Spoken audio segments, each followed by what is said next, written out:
Easy now. Papa got things making headlines. Come down. Ooh, you make my high come down. Always tripping when you come around. I'ma have to cut you off, like right now. You see, I don't want to drive me. You can say that for your mama. Maybe you should smoke some. Me tried the marijuana. I was never you good. The vibe was straight. Showed you a couple of things and they ain't finna change. I treated you right. Everything was a gift from a time to your bag and the color on your lip. Yeah, you Welcome to the Seahawks Man-to-Man podcast, powered by The Athletic. Shout out to the company. My name is Michael-Shawn and I'm here with my co-host, Christopher Kidd. Make sure you follow us both up on the tweet machine. You guys know where to follow me. That's at Mike Dugar, Mikedugar. Also, shout out to all of our YouTube subscribers, Seahawks Men, the number 2 man on YouTube. We appreciate all the love. Got more content coming for you later in the week. Chris, talk to him. What is good, everybody? It's your boy, Christopher Kidd. Be sure to follow me on Twitter at CKIDD206 and that's CKid206. We are coming to you with our midweek episode. You guys who's following the show know that we usually talk to someone who covers the opponent. This week, the Seahawks are preparing to play the Arizona Cardinals. 2 reasons we are not talking to someone who covers the Cardinals this week. One, no one covers the Cardinals. pretty much. I think it's like the Arizona Republic, and I think ESPN has someone there, maybe. I'm not sure. So that's part one. And part two, the Seahawks defense is struggling at such a high level that we need to figure out what the hell is going on before we focus too much on the opponent. So to help us break down Seattle's defense, we have one of the homies from The Athletic, does a lot of great film studies for the company. Ted Nguyen is joining us on the show. Ted, welcome to the Seahawks Man-to-Man podcast. Hey, thank you so much for having me on. Oh, man, we are really excited about it. You do great work, despite the fact that for some reason we can't just throw film into our stories. It's got to be like, pictures and stuff like that. Like I'm very impressed by how you and some of the other film guys handle that. So let's dive right into Seattle's defense, the biggest topic of discussion in the football world in Seattle right now. So the Seahawks are all in kind of on the Fangio style 3-4 front, too high scheme. I say all in now because they've dabbled in it in 2020, dabbled pretty heavily in 2021, and we're like, all right, 10 toes in on this thing. Just so our listeners have an understanding, what are some of the biggest differences and perhaps even the pros and cons of going from what Vic Fangio made popular and what we're seeing around the rest of the league versus what Pete Carroll became known for with like the cover 3 stuff? Yeah, I think one of the biggest differences is the box count and the techniques you use up front. And, with the Fangio tree, you're trying to get too high. You're trying to get 2 safeties deep. So when you do that, you have one less guy in the box, right? So when you have one less guy in the box, you have to account for all those gaps somehow. And you do that by your defensive line playing a technique that they call playing a gap and half, right? So you are not only in charge of one gap, you have a primary gap you have to play, and you have a secondary gap you have to play. When you're in single high and you can have 8 guys in a box, and you do have 8 guys in a box a lot, you just play one gap and you play it very aggressively. You go upfield and you try to get those TFLs, and then you have that 8th man in the box accounting for that extra gap. And that was Cam Chancellor when, it's the Legion of Boom. But when you're playing this gap and half technique, you're playing a little more passively. You're not quite, you're not flying upfield.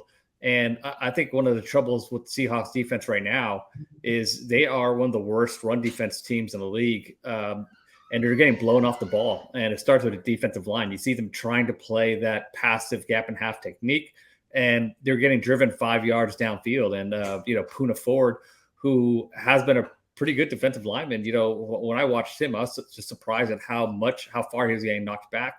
And that kind of starts all the problems right there when you're just giving up so many explosive runs, and then you get hit by play action. It's just, a recipe for disaster. And then on top of that, you have a ton of communication breakdowns with the secondary, especially in that Detroit game. I was kind of stunned by how many blown coverages they had in that game, and TJ Hawkinson touchdown. And me and you talked about it in the article we wrote about the Seahawks defense. where he broke wide open down the sideline. They looked like they made a check. Everybody else playing a man-to-man, but Jordan Brooks, the linebacker, was playing zone. So he kind of stopped at 10, 12 yards where he was supposed to in zone, and Hawkinson just keeps running down sideline. So, the two biggest problems I see with the defense right now is the run defense and just the blown coverages. You got to give yourself a chance. Well, you kind of answered that one because I was going to ask next. When you watch the film, what's the biggest problems you've identified? You hit on that immediately. What can be fixed? What do you think the Seahawks can do differently to fix that problem? I saw Mike drop you quote tweeted what Richard Sherman said. Do you have that quote, Mike? What he had to say about what the Seahawks should do? I think he basically said the Seahawks need to get back to what they know, their bread and butter, and that's cover 3. And that would obviously have the safety in the box. Do you think that would help the run game? But is it a give and take scenario where, hey, yeah, it helps the run game, but then people are going to throw on you now because the pass defense isn't good either? Yeah, I mean, when you look at the stats versus cover 3, quarterbacks versus cover 3, especially the elite ones, they want to see cover 3, and that's one of the reasons why the Legion of Boom style of defense went out of vogue and the Fangio defense is in vogue now. Is because quarterbacks and offensive coordinators, they know how to attack cover 3, but it's really a hard fix because I think if you do go back to cover 3, and you're trying to get those defensive linemen more aggressive and coming up field more, then you're making a completely different philosophical change than you started the season with. So now you're telling defensive linemen, throw out everything we've been teaching throughout the offseason and preseason, and now we're going to go back to this style of defense. And I think it's pretty difficult. I think the best bet you have is to maybe try to get these guys to learn a technique a little bit more. Maybe you do get some more guys in a box, but just to say that we're going to scrap all this Fangio stuff and move back to cover 3, I think is a pretty drastic change. And I don't know if it's going to fix the problems that are present right now. Yeah, Sherm on the Richard Sherman podcast. Who knew Sherman was like the easiest guy to imagine. And when he was a player, if you polled all the players, like, hey, which one of you guys is going to start a podcast when you're done? Sherm was the obvious answer on that. But anyway, on Sherman's podcast, he said, yeah, they got to go back to their bread and butter. They're running quarters, too high stuff, and just not working. He joked he's going to have a combo with Pete. I imagine that combo is probably being had as we record. But let's look at these specific position groups because they're all under fire for different reasons. The main one, is the inside linebackers with Cody Barton, starting in place of basically for Bobby Wagner, who they cut and now is with the Rams. They've kind of passed the torch to Jordan Brooks, 2020 first round pick, who is now the green dot guy, the guy calling the signals. He's the new quarterback of the defense, quote unquote. This is a franchise. It's a little. Some of the criticism they're under is probably a little unfair to them because they're immediately coming after Bobby and KJ. It's like how Tedrick Thompson got drafted to replace Earl Thomas. It's like that's tough. That's just very hard, no matter how good you are. But let's talk about Cody and Jordan real quick. Cody specifically, just blanket. What are you seeing from him when you watch the film? Yeah, I mean, I don't want to get too harsh, but it's bad. He looks lost in a run game, and then when he's in zone coverage, it looks like he has no idea what's going on behind him or where he needs to be. And he's missing tackles. He looks like he's just playing slow, and I think things are really snowballing for him right now because he legitimately looks like one of the worst starting inside linebackers that I've seen this year. Let's see if I'm trying to think of a play that maybe could illustrate this. I'm looking at like the Falcons TD run, that he had. That's what I'm talking about. The Cordell Patterson, run to the defense's left.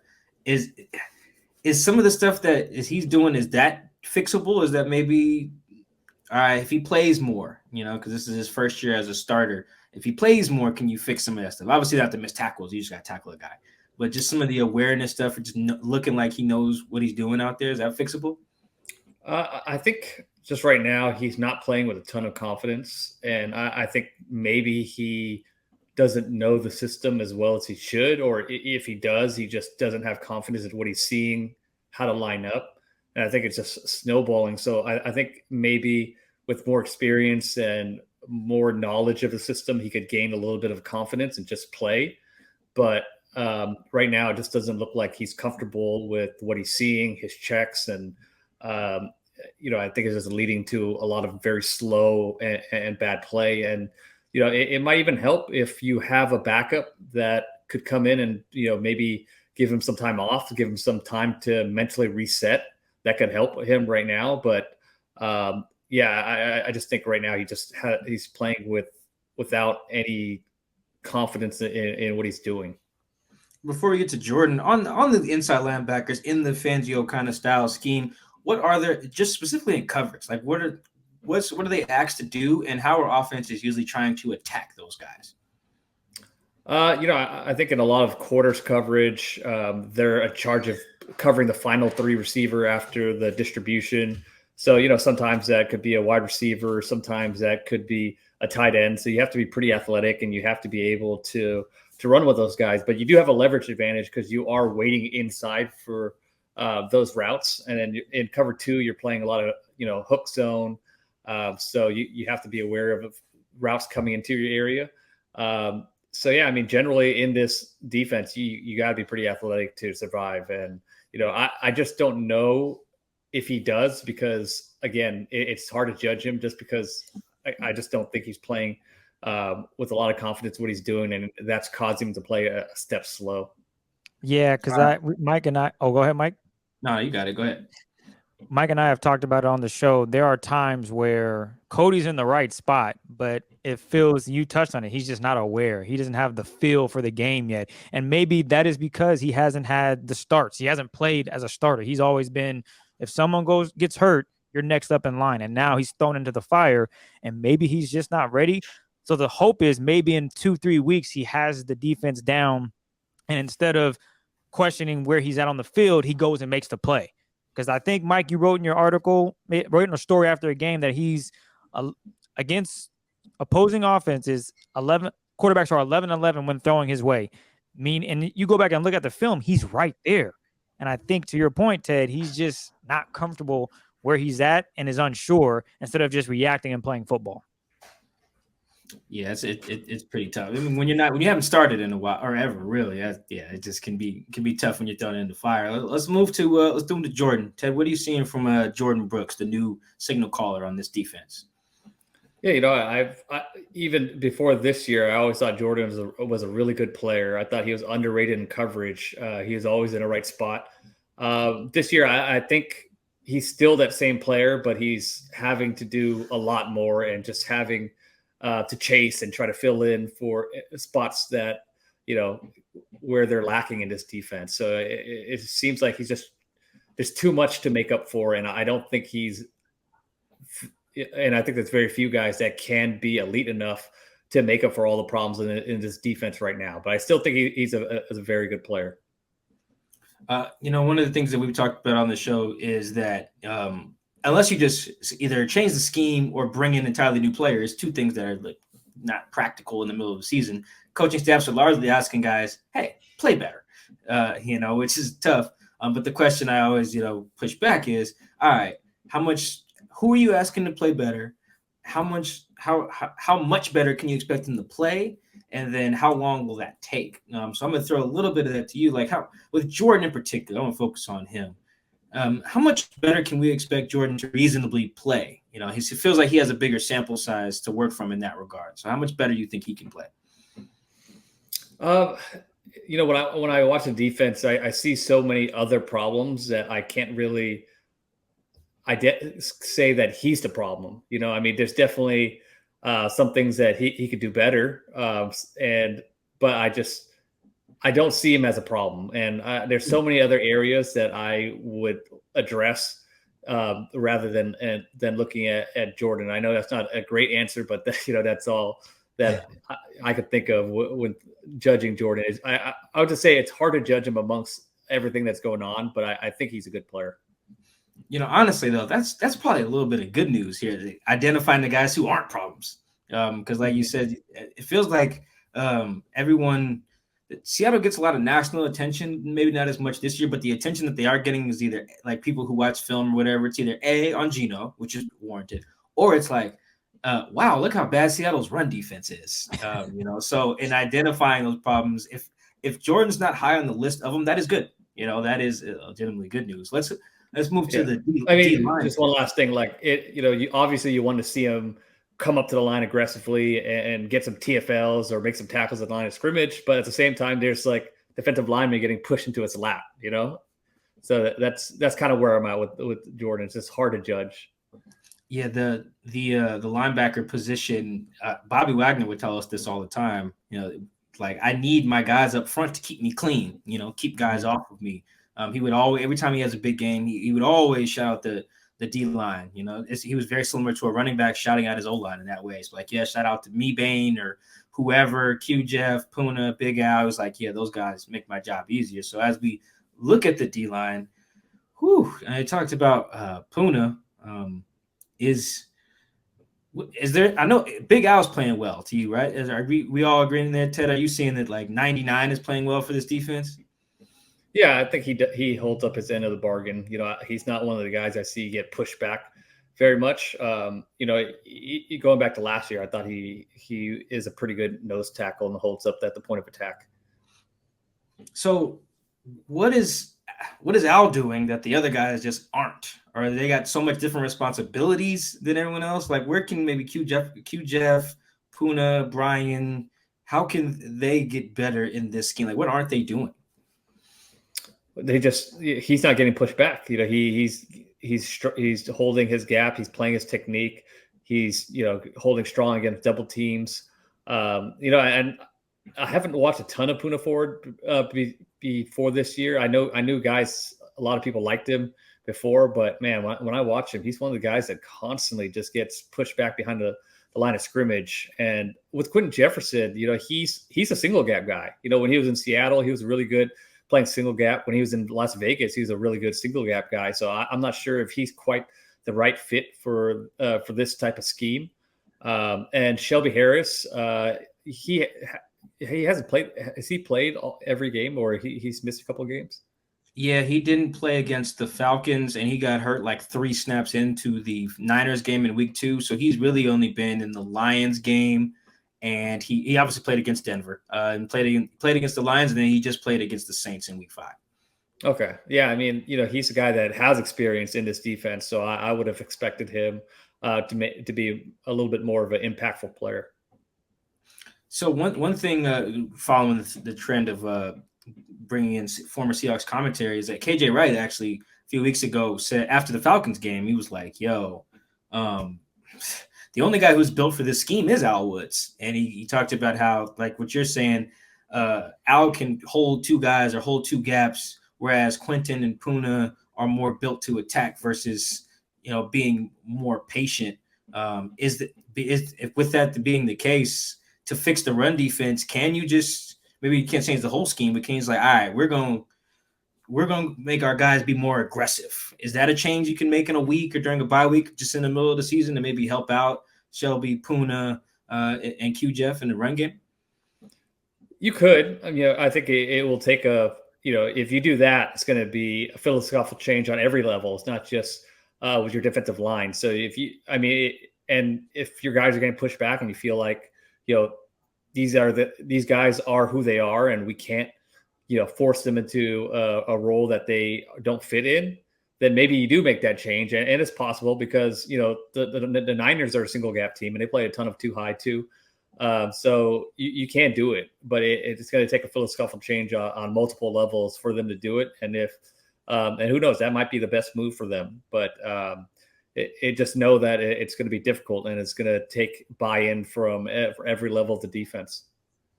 One of the many reasons Seattle went to this scheme, the base 3-4 was their edges were a problem. They were playing teams who were getting on the edge against them, particularly in the division with the Rams and the 49ers kicking their ass on the edges. So here's how we can address, that issue. And it seems like, particularly in the run game as well, the edges are still an issue, at least from my relatively untrained eye. Up front, in that regard, what are you seeing from their Sam or their outside backers when it comes to stopping some of these runs that teams are getting on?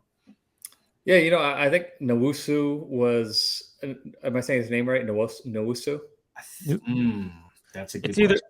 I think it's Nwosu, but I think it's Nwosu. Yeah. Let's go with that. Yeah, I thought he had a really good game one against Russell Wilson. But that game plan was really specific for him to kind of be a spy and chase down Russell Wilson after they get him to get outside the pocket. But as far as holding his ground and kind of being able to hold up against tight ends, there's times where he just gets washed out too. So I think there's a bit of the same problem with the interior. Is the outside guys aren't as strong at the point of attack as you would like them to be. Just to clarify, it's Nwosu. Nwosu. Yep. They got that. I'd be forgetting they have the pronunciation guides on the roster. It's actually kind of funny. They have Joey Blunt on here, and it just says Blunt. I feel like if you're reading Joey Blunt's name, you'll know. One last one on the D line. What's going on with 52? What are you seeing from Darrell Taylor right now in this defense? I haven't probably seen him enough, or I don't have enough notes on him to give you a great answer on that. Fair enough. He's one of the coaching staff has honestly given us quite a bit on Darrell by not playing him on early downs anymore. They just also re-signed Bruce Irvin too. Apparently they bring. Oh, really? Back. Yeah, the practice squad. Yeah, so that's last time Bruce played for the Seahawks is when they were in 2020 when they were doing kind of the switch to the 3-4, and Bruce was their starting Sam pretty much. They kind of brought him back, and that really blew his knee out against the Patriots in week 2, and everything kind of spiraled from there.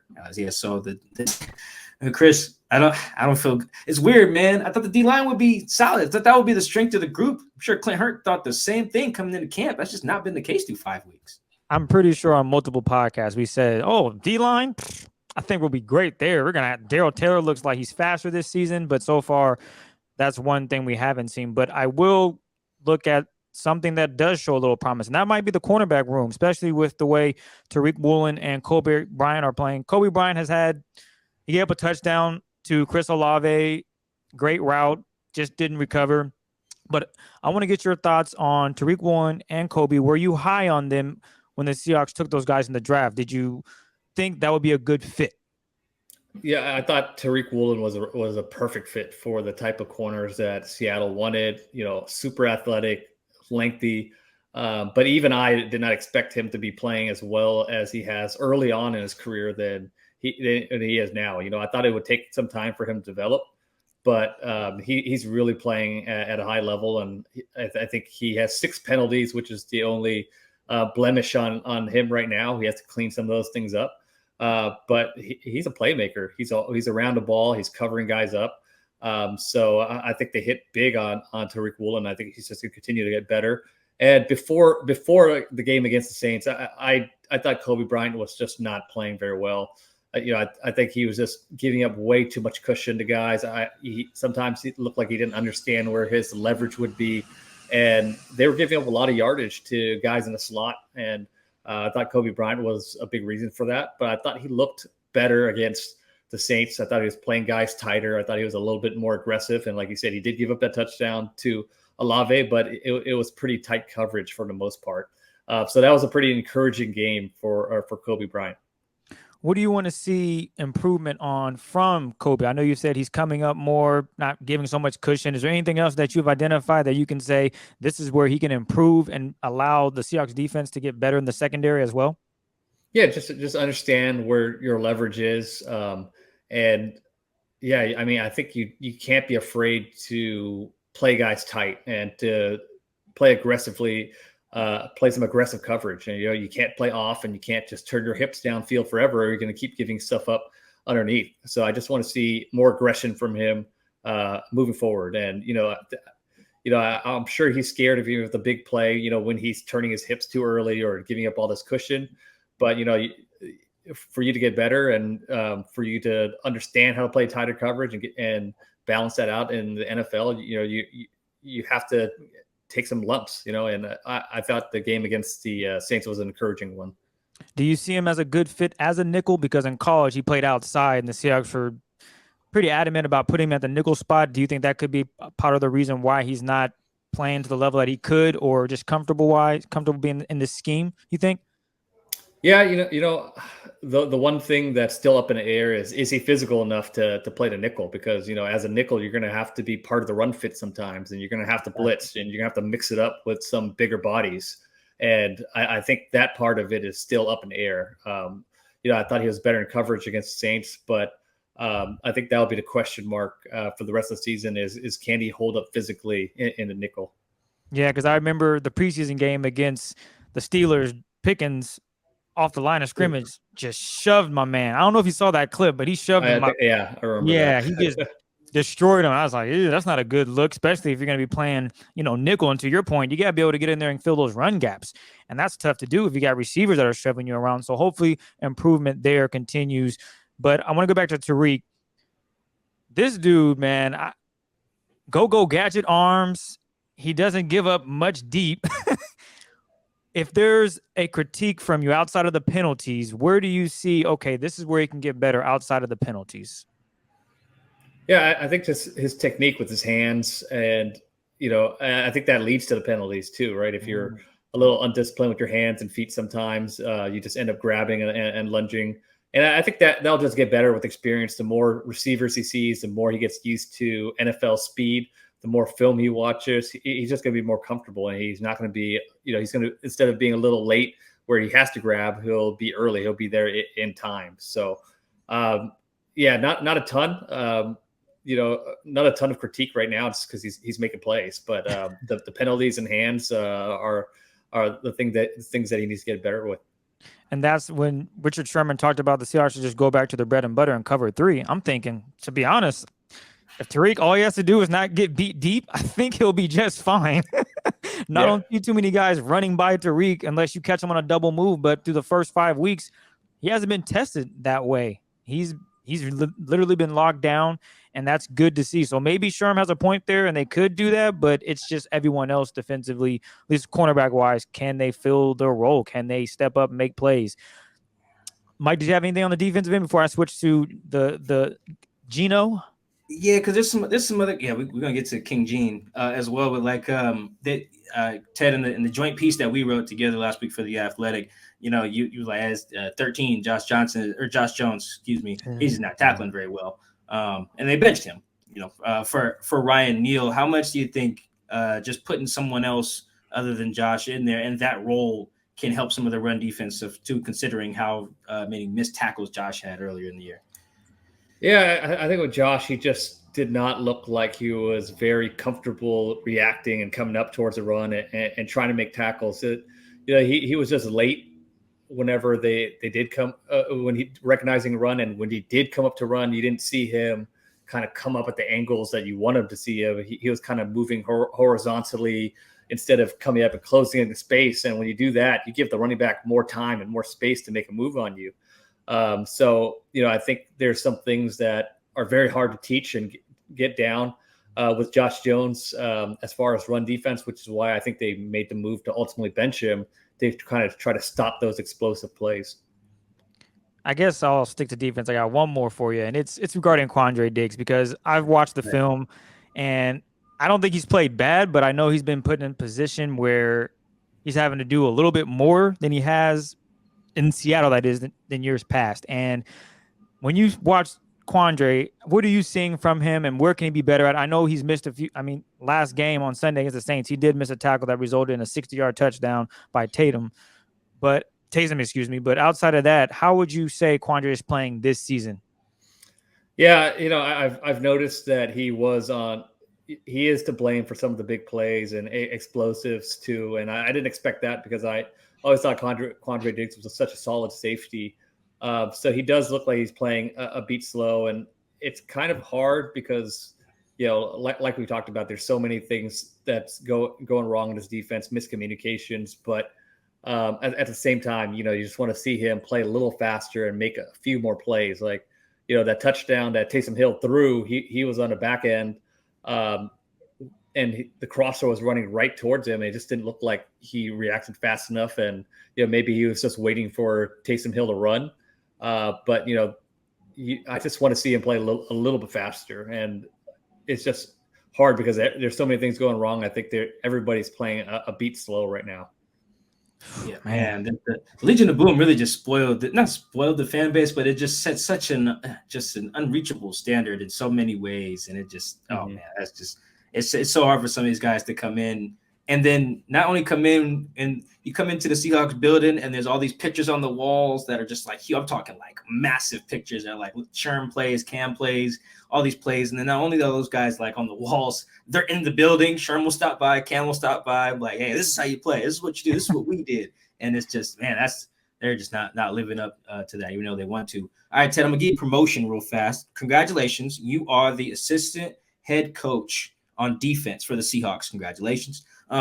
Pete Carroll has given you a lot of money, and he says, Ted, fix our defense, man. What can we do? What's your response first day on the job?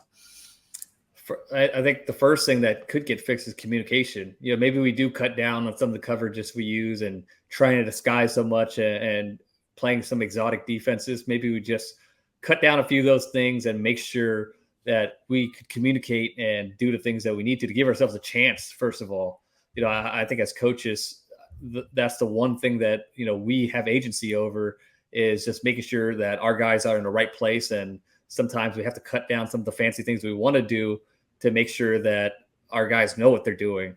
And two, maybe we do go to a single gap. Maybe we do have that discussion and decide that we want to be a single gap team because we just don't have the horses right now to run that system that we want to do. So to me, those are two things. I probably would have sat Josh Jones too. So I agree with that move.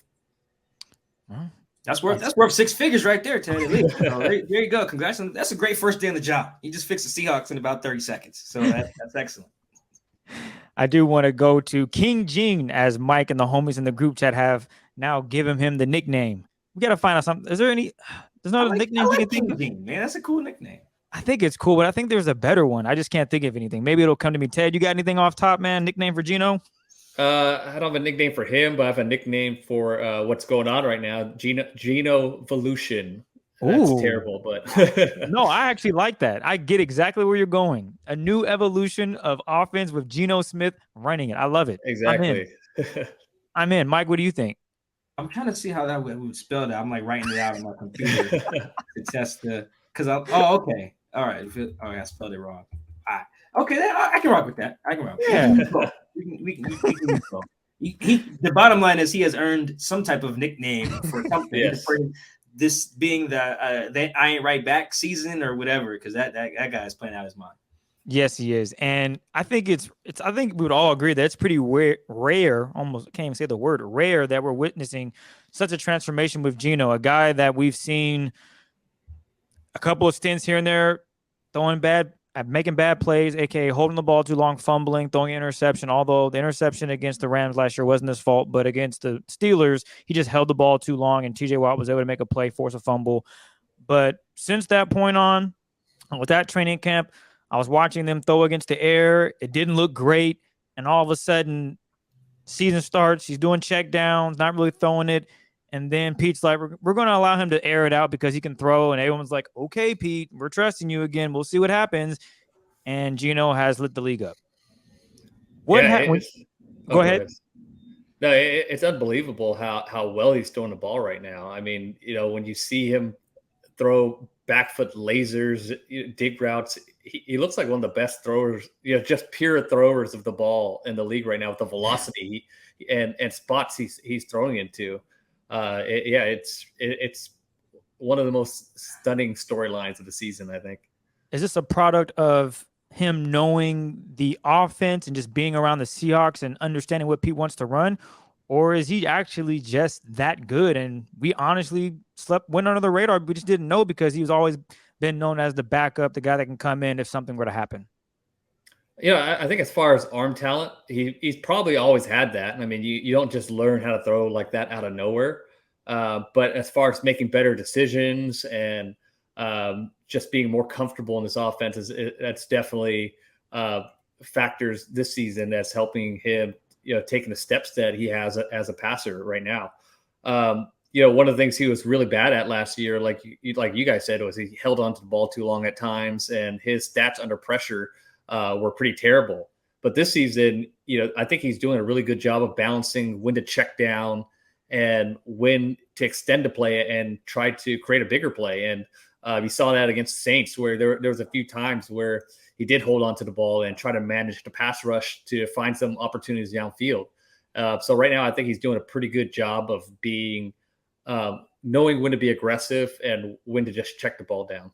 And that's huge. And that's the one thing that he needs to sustain for the success to continue. That was going to be my next question, because you could look at up to playing the Saints, the quality of teams that he was playing. For example, the Lions, terrible defense. I think all three of us can go out there and probably throw for 100 yards. You give us a good O-line, we might throw for 100. That's how bad their defense is.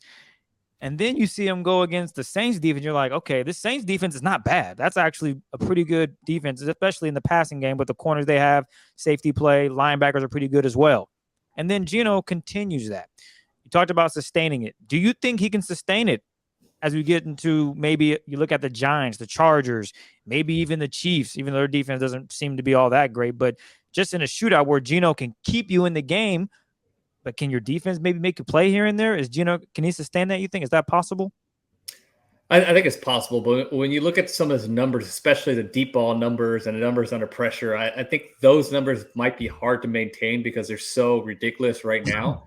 But I think as far as him playing well, I think that's going to sustain, just because you just look at the reads he's making, look at the types of throws he's making. I think those things are repeatable. I think he's going to be able to do it. Like, he's making smart plays, like that big long Walker touchdown. He checked into that play. Yeah. So I don't know what he saw exactly. I think maybe he saw a nickel defense and decided he was going to check into it. But things like that are sustainable. Things like that are repeatable. Yeah, you mentioned the check down into a running play. He did that against the Lions. They came out an all-out blitz. He saw a crease, and he said, we're just going to run it on 2nd and 19, 3rd and 19, 3rd and 16. That's what it was. 3rd and 16, checks it to a run, and Rashad Penny shoots out like a cannon for a touchdown. And those are the things that, yeah, you're right. I think that is sustainable, and it's been a great story to see for sure. And the passes he's throwing, he threw 2 touchdowns to Ty Lockett. I'm like, God damn. Yeah, those are 2 of the better throws you can see all season. I mean, that second throw was just, it was a little bit of a dangerous throw, but he put it in the absolute perfect spot, and that was a deep, long touchdown too. That might be one of the throws of the year. Right, and we're 5 weeks in now, going on the 6th week. This is insane. So shout out Geno. It's been quite a ride, and boy, was I wrong. Yeah, no, because Geno talked a little shit last week when someone asked him, was like, hey, you're leading in passer rating, like this is kind of crazy. He's been sitting for a while, and then Geno butt in. He was like, you surprised by that? And the reporter, credit to the reporter who asked that, he was like, yeah, I am. Yeah, and Geno was like, yes, because you ain't never seen me throw. Like, but even for the most optimistic Geno people, like I was optimistic about Geno coming in, but I even for the most optimistic Geno supporter, I don't think they could have expected how well he's playing right now. Yeah. Yeah, I tweeted that clip, and it went bonkers. But the reaction from the Jets fans has been interesting, because there's been like 2 factions of Jets fans. There's ones that were like, dude, we did see you throw. We're surprised. And then there's some who's like, nah, man, this is 2015 Geno we thought we were going to get before the fight with, I can't remember the guy's name that punched him, but like, that 2015 team was kind of built to help support Geno to be this, in theory. I think that's the year Ryan Fitzpatrick came in and they won like 10 games. So like that was kind of the thought. So it's kind of been interesting there. And a note on the defenses, real quick, to Geno's face. Yeah, the Lions and Falcons are pretty trash. Like, Lions have the worst defense in the league. But the Niners, the Broncos, and the Saints, by EPA per player, the three teams in the top 10. Yep. Now granted, he didn't score against the Niners, but no one scores against the Niners apparently. Like the best defense ever when everyone doesn't have broken bones. So yeah, like some of these throws. I mean, Ted, you watched the Saints. I think my favorite from the Saints game was probably that Noah Fant throw rolling left. Like that's a dime. Like Geno had like 3 throws in there against the Saints that are like probably going to be some of the top 10 throws for the season. And yeah, it's like week 5. The Geno, how you say it? Geno-volution? Is that what we're calling it? Geno-volution. I didn't expect how well he's throwing off platform. You know, like I knew he threw well in the pocket, but these throws he's making off platform, running to his left, are pretty stunning. I'll say this: 2023 NFL Top 100, Geno, 74. Man, Geno was throwing. Bro, against the Saints, see that throw? Run him to his left, hit Noah Fant with the DB chasing. I'm already calling the clip now. There it is. You just heard it. Geno Smith, not ranked last year, number 74 coming in 2023. Yeah, no, that's going to be pretty crazy. I mean, he got a Madden upgrade, I think, after week 2 or 3, and it only went from 68 to 70. You know, like that's how low even Madden had. It was like, yeah, okay, dude, you got better. Now you're a 70. Like, whoa, that's a guy in year 10. You know, I think Geno tweeted before the year about Madden. He was like, they got dudes who ain't never thrown a pass rated higher than me. Yeah, now that I look at it, I understand exactly where he's coming from. Yeah, he had another tweet in 2020, I think. I think that was the year there were 10 black starting quarterbacks. I think was the most in week 1 history, I want to say. It was either 2020 or 2021 or something. And Geno quote tweeted, I think, the undefeated tweet that had that stat. It was like, it should be 11 quarterbacks. I think he might have deleted it since then, or the replies on it were bad, as bad as you could think. And now I'm like, you know what? He was right. It should have been 11, man. Yeah, shout out to King Gene here. I got one more for you, Ted. Did you have something, Mike? No, go ahead. So Mike and I are big route runner connoisseurs, all right? I might spend hours just watching dudes run routes, which is weird. I don't know who else does that, but I'm one of those people that do. You and Chad Johnson, that's it. Okay, fine. What do you think separates Ty Lockett from everyone else in the league and his ability to run routes? Because I watch him, and it's literally like poetry. He's not, I don't want to put too much out there, but I talked to him off wax, and I found some interesting things about what he does when he runs routes, but I just want to hear from you, Ted. When you watch him, what separates him from all the other wide receivers in the league, you think? Oh, that's difficult because, you know, I haven't, to be honest, I haven't really studied Tyler Lockett like that. I always respected his game. I always thought he was underrated, but I haven't really studied Tyler Lockett. Maybe I should, because I know he's one of the better route runners in the game. So I'm curious to what he told you. Well, I mean, I guess it's not too much of a surprise because we had him on our radio show. We did a radio show over the summer called The Hype with Chris and Mike, and I asked him, I was like, bro, how often are you running full speed? And when do you use it? And how do you use it? And the thing was, he was like, to be honest, bro, I'm 85, 80%, bro, when I'm running. So I'm watching these routes. I'm like, dude's not even sprinting, and he is blowing by guys. And then I think about the head movement, the fact that, you look one way and a DB's backing up and he reacts to it. All it takes is that split second, and he's able to hit 85 maximum speed. And now he scores a touchdown. And even then, it's just crazy thinking of that, because if I go 85%, people probably going to catch my ass. But then to look at Tyler Lockett do it, and he creates such separation, it's quite astonishing to see, because I don't think Ty was running a 4.3 or anything. I think he might have clocked in at 4.4 if I'm not mistaken. So even when he's told me that little tidbit, because I'm thinking he's sprinting all the time. I'm watching the film. I'm like, oh, this dude's just running hard.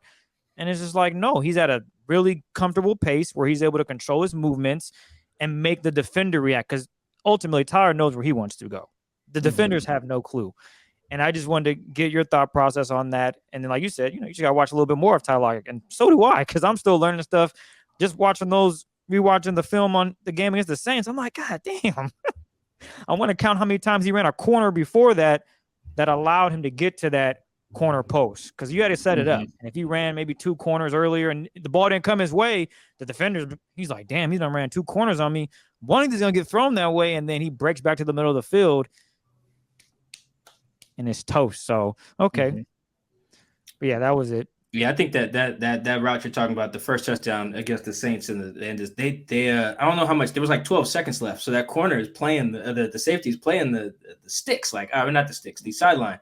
Like, all right, he was way out of bounds. Yeah, he's like, all right, I know he's gonna probably try to run out of bounds if he catches, so let me play it that way. And Tyler sold it. Yeah, no, that dude. I've been trying to tell Chris that Tyler's one of the best route runners in the league for quite some time. Just for reference, before we get out of here, Tyler ran 4.4 flat. Okay, so I was in. Okay, but that's before he broke his leg and he broke his leg in 2017. So like, who knows? Well, see, another thing is the big argument that Mike is talking about is we had our top 10 route runners. This is probably like 2019, Mike, 2020. Something like that. Tyler Lockett wasn't on my list. And Mike was killing me. Chris, you crazy? And I think it's close. I said Tyler Lockett was probably like number 11 or 12, which is not a diss. I just think there are guys that are a little better. Like, do you understand where I'm coming from, Ted? Even though like you said, you haven't watched a ton of Tyler Lockett film, but I think you could probably come up with 10 wide receivers that you're like, Tyler might come to second to this guy just because of A, B, and C. That's all it was. Yeah, no, I think so. I mean, I think there's probably some flashier route runners than Tyler Lockett out there. Like when you watch a guy like Justin Jefferson, and he's just so flashy with the moves he makes, and it's so noticeable. I think the thing with Tyler is he's so explosive out of his breaks, and maybe it's the point that he's able to play at 80, and all of a sudden when he hits 100, it just looks different. So maybe that's what separates him. See, Mike, don't shoot the messenger, man.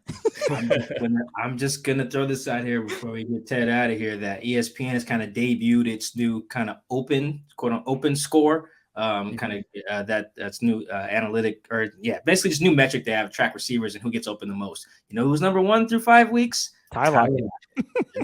Just throwing that out there. That's not a coincidence. I'm sure if they backtracked and looked up from 2018 on, Tyler's probably number 1 for that time span too. Just so we got to do next time we have Ted on. We're gonna have to have everybody break down their top 10 route runners.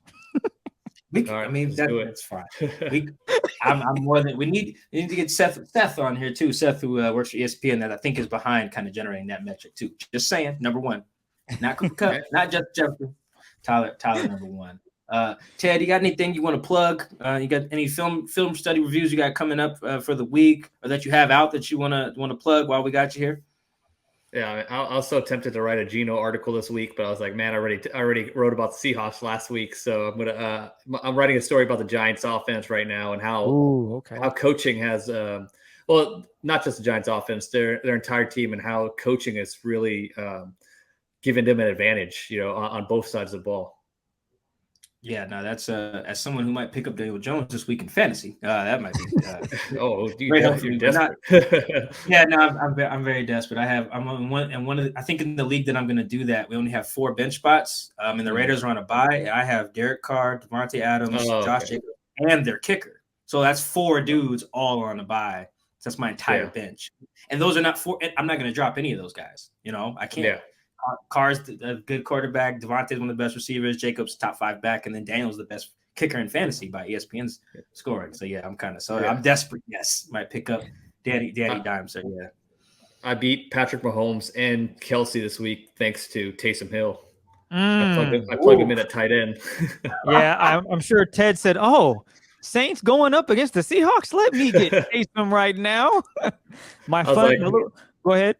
Yeah, I was like, man, I was watching this run defense all week for Mike and that article, and I was like, they're gonna run Taysom Hill, so I was like, I'm gonna plug him in. So actually, it was writing this article with you helped me in fantasy this week.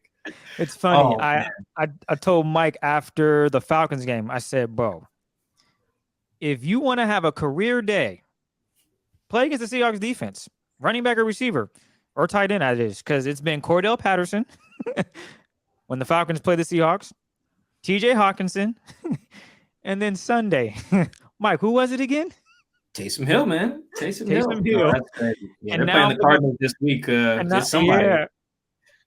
So I'm like, be Zach Ertz, Hollywood Brown, James Conner, Benjamin. Like, there's just all these options on guys to just go crazy. I hope it isn't the case. I'd like the defense turn around, but I can't deny the numbers. Like, just doing an article on the Seahawks helped Ted win a fantasy matchup. That's insane. Like, that's it. But it makes sense. He watched the film and was like, oh boy. All right. Pick somebody up. And that was troubling. So we need that Geno story though, Ted, at some point, man. I'd love a film breakdown of what's working for Geno right now, because he is. I'm gonna write a story about him today after we hop off this podcast, man. Like, this might be a guy the Seahawks have to pay, or somebody else will. There's a double-digit number of teams that would upgrade a quarterback if they got this version of Geno Smith. That's legit. Starting with Denver. Oh, all right. Yeah, that is spicy. That's a spicy one from Chris here. On that note, ladies and gentlemen, that is the Seahawks Man to Man podcast. My name is Michael-Shawn and Christopher. That's Chris Kidd. Shout out to our special guest, Ted Nguyen. Does great work on The Athletic, Yes. man. You got to follow his work. You have to go follow him on Twitter. Ted, what is your Twitter so people can check out your stuff? That's FB_film analysis. Ain't even got his name in it. That's how you know you filthy. My name's not even in there, man.